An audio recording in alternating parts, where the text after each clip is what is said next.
मशहूर चित्रकार आरव नए आइडिया की तलाश में था। उसे एक वीरान भूली बिसरी घाटी मिली। घाटी मानो उसकी रूह से बातें कर रही थी। वो चाहती थी कि आरव उसे कैनवास पर उतारे।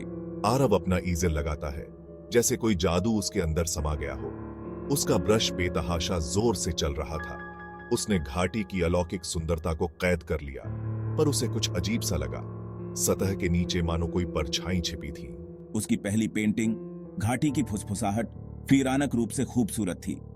इसने प्रशंसकों और आलोचकों दोनों को आकर्षित किया। हालांकि आरव को एक बढ़ती हुई बेचैनी महसूस हो रही थी। पेंटिंग को देखकर ऐसा लग रहा था जैसे उसमें जान आ गई हो। उसने इस वीरानक एहसास को गेज अंदाज करने की कोशिश की। आरव ने एक नया कैनवास शुरू किया। वह एक बार फिर घाटी के सार को पकड़ना चाहता था। इस बार वह इसके रहस्यों को उजागर करेगा। दूसरी पेंटिंग अलग थी। घाटी की सुंदरता विकृत हो गई थी। टेढ़े मेढ़े पेड़ आसमान की ओर देख रहे थे। नदी लाल रंग में बह रही थी, जो कैनवास पर एक लाल रंग के वाउंड की तरह थी। उनकी बाद की पेंटिंगें और भी फिरावह होती गईं। घूमते हुए धुंध से ग्रोटेस्क आकृतियां इमर्ज्ड। उनकी आंखें द्वेष से जलती हुई उसकी हर एवरी वेरिकत पर नजर रखती थीं। कला जगत ने आरव को एक पारदर्शी व्यक्ति के रूप में सराहा। उनकी पेंटिंगें हालांकि फिरानक थीं, लेकिन उत्कृष्ट कृतियां थीं। वे आदिम भय के कच्चे आंत संबंधी चित्रण थे। हालांकि आरव सुलझ रहा था। S1 आरव परेशान था। उसने ये फिरावह चीजें नहीं बनाई थीं। वे अपने आप प्रकट हुए थे, मानो किसी अदृश्य हाथ डोरा निर्देशित हो। डर एक जुनून में बदल गया। उसे समझना ही था। एक रात जब आरव बुखार से काम कर रहा था, उसने एक ऐसा विवरण जो उसने कभी चित्रित नहीं किया था। घाटी के तल में एक कैज़म, ये एक दुष्ट अलौकिक रोशनी से धड़क रहा था। खाई एक पोर्टल था। आरव इसे फिरावह निश्चितता के साथ लाइफता था। घाटी सिर्फ अंधेरे की जगह नहीं थी, यह नर्क का द्वार था, और उसने इसे लॉस्टल दिया था। उनकी पेंटिंगें सिर्फ कला नहीं थीं, वे खिड़कियां थीं। हर ब्रश स्ट्रोक ने वास्तविकता की एक परत को पीछे धकेल दिया था, जिससे वह रसातल के करीब आ गया था। उसके खून जम गया। आरव ने चित्रों को नष्ट करने की कोशिश की, लेकिन वे अविनाशी थे। उसने पेंटिंग करना बंद करने की कोशिश की, लेकिन घाटी ने उसे स्टॉपी बना लिया।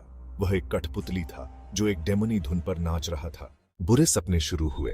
पेंटिंग से बाहर गोने फिरानक जीव। उन्होंने उसका नाम पुकारा। उनकी आवाजें द्वेष से सराबोर थीं। आरव की दुनिया टूट रही थी। S2 आरव आरव। उसके दोस्तों ने चेंज सॉ। उसकी कभी जीवंत आंखें अब डर से घिरी हुई थीं।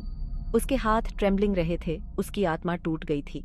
उन्होंने मदद करने की कोशिश की, लेकिन अंधेरे ने उसे अपनी चपेट में ले लिया था। एक एक करके क्रीचर्स पार हो गए। उन्होंने उसके अक्रॉस्टमेंट को प्रेतवाधित कर दिया। उनकी आंखें अंधेरे में चमक रही थीं। मैं एक बुरे सपने में फंस गया हूं। अब उसका कोई नियंत्रण नहीं रह गया था। उसका डर स्पष्ट था। यह कफन की तरह उससे चिपक गया था।